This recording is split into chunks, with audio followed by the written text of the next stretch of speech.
and Tractor Parts Monthly, Bunty. None of them wanted to publish it. It's called Bite.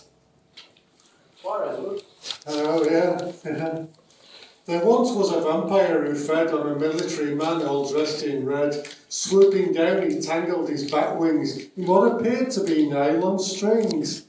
The soldier was startled, but he didn't run. He just reached to his holster and took out a gun.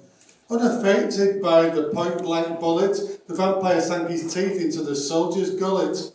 But instead of blood, he tasted wood sap. The soldier collapsed, mumbling, "Mr. Untrap." The vampire spat and rinsed his mouth out.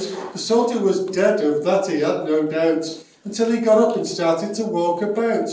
The vampire shot him using his own gun, and then the vampire started to run as the corpse stood up again, despite taking a bullet right through his brain. The fact of the matter was easily deductible. The bugger was a puppet and indestructible.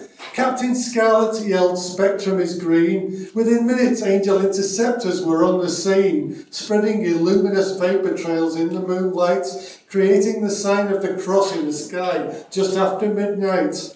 Aging quickly and turning to dust and almost gone, the vampire's last words were, "Who is Mr. Ron?" Yeah.